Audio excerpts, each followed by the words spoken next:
In an interview between Carey Nieuwhof and Thom Rainer shared this: "Churches are now in a mission field they don't recognize. Our community is a mission field, and most of our church leaders, pastors and lay people alike, don't know how to function in a mission field. The culture has shifted so much. It is now post-Christian, and we don't know how to function in that mission field." I think that is spot on. And that's why in this episode, we're talking about the new rules you must learn to play by coming up.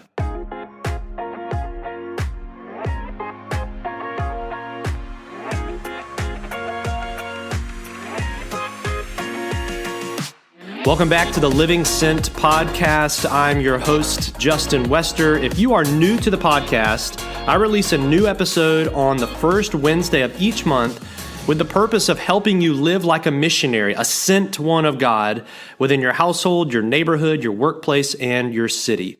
You know, if you call yourself a follower of Jesus, I believe you have already been sent by Him to reach others with the good news of the gospel. You have missionary DNA implanted inside of you. You have what it takes to live sent, and my prayer really is that this podcast brings value to you. It means so much to me when this podcast is rated and reviewed by you, and I always like to share the comments that have come in over the past month, and the latest is from Megan, and she writes this. She says, "Great podcast, practical application for sharing the gospel. Love the content." A big shout out to Megan. Thank you so much. If you'd like to help out, one of the greatest ways you can do so is by doing exactly what Megan did. You can quickly rate and review this podcast anywhere that you listen to it, or share it with a friend. You know, shoot them a quick text or send them an email, or simply share it on social media. All of those things help to equip others to live sent as well. So a big thank you to you in advance. Well, as we get into new content for today, I want to begin our time with a quick story. From about 2011 to 2017, my wife Lindsay and I were living in Virginia. We were attending seminary there, and just about every week we attended the school's chapel service. So for roughly 6 years, we were in Virginia. So let's just say that we sat through a lot of chapel services, but you know, there's one chapel service in particular, and then one statement in particular more than the rest that has just stuck with me ever since. The seminary president at the time stood up and said these words. He said, "We've done a great job of training seminarians for 1980s ministry." Now, please keep in mind, when I heard that statement, it was not the 1980s. I was listening to this statement in 2015, and I began to think, man, is he right? I mean, could we literally be 35 years behind? And I'll tell you what, though, I left chapel kind of with a sinking feeling. You know, could our cultural moment in 2015, could it really be that different from what it was in the 1980s?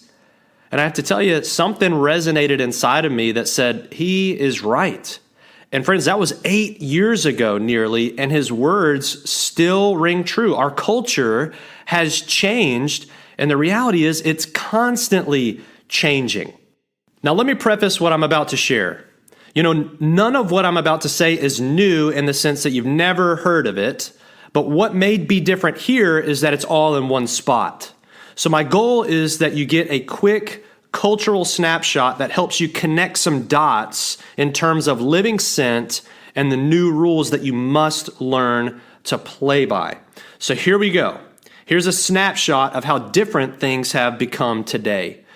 First, we're experiencing a decline in a biblical worldview. A decline in a biblical worldview. A person's worldview is commonly described as the lens through which they interpret the world around them. It's how they see the world. And a study conducted by Barna in 2007, so nearly 20 years ago, found that Americans' perspectives on key theological beliefs started to shift away from traditional biblical values. So this was nearly 20 years ago. So imagine kind of where we're at today.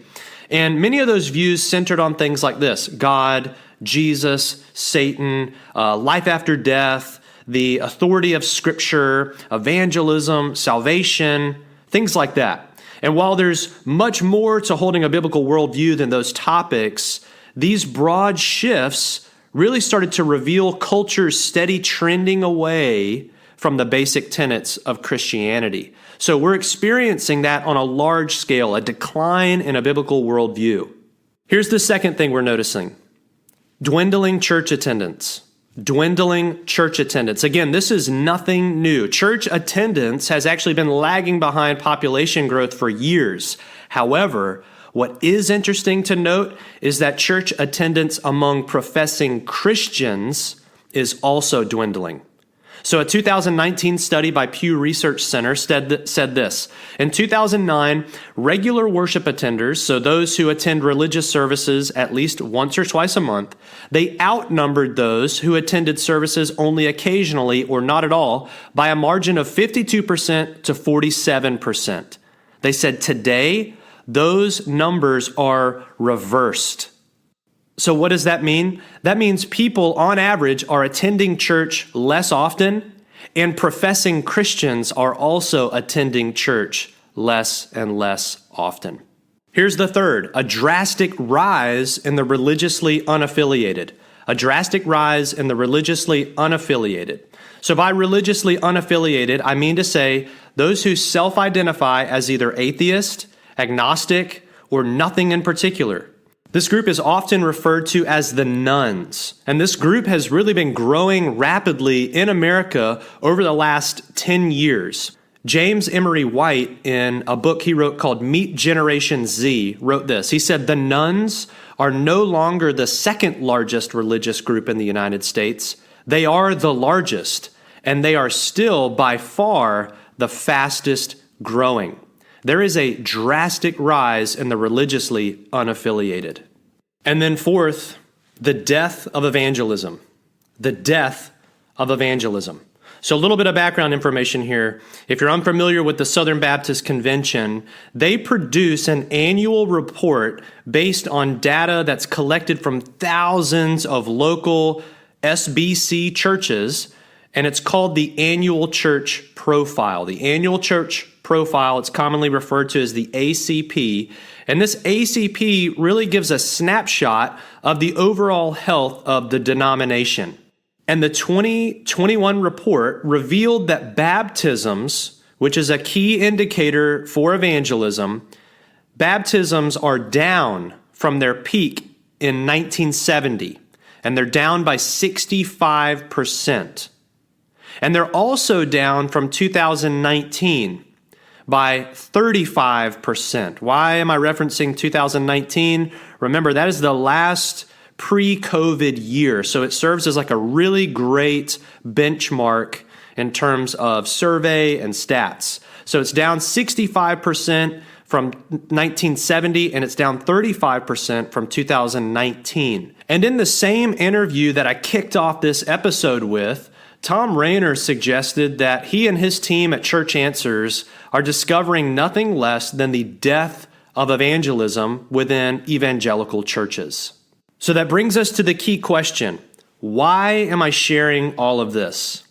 It's because this is the new reality, and as the church, the last thing we want to be doing is rearranging the deck chairs on the Titanic, so to speak. What do we want to be doing? We want to be doing what matters. We want to be doing what matters most. We want to be living sent in the most culturally and contextually appropriate way. So these cultural shifts have produced some new rules that you and I must learn to play by. So what does that mean? Practically speaking, what does that mean for you, and what does that mean for your church? First, it means that sharing the gospel can no longer be outsourced to others. It's got to be owned by every single person. You know, perhaps your church has an evangelism program, or maybe it does an evangelism emphasis every now and then, or maybe it has an evangelism series or sermon series here and now. And I'm not diminishing those by any means, but the temptation can be this: oh, you know, other people in our church are doing evangelism, and therefore I don't really need to. Friends, every single follower of Jesus is called to both show and share the gospel through their lives and with their words. Well, are some people more gifted at it than others? Absolutely. Do some people connect more when they share about Jesus than other people? Yes. But God is not calling you to actually convert people. Only He can do that. He is calling you, though, to be obedient to Him, and that includes sharing your faith. So that's the first new rule, if you will. We can no longer outsource evangelism. Every single person will have to own it. Here's the second thing that means. Evangelism can no longer be optional. It's got to be mission critical. As with anything that is deemed optional, it soon becomes obsolete. It fizzles out, it dies. When things are determined to be optional, you always get less commitment, not more. In another podcast with Tom Rainer, he mentioned that he and his team have been surveying North American churches since the mid-1990s and have found that less than 1% of churches have an ongoing evangelism emphasis in their congregation. So what about your church? What's your church's evangelism strategy for training its members to share their faith with those who are not yet followers of Jesus? Maybe Living Sent can help. Evangelism can no longer be deemed optional. It's got to be seen as mission critical.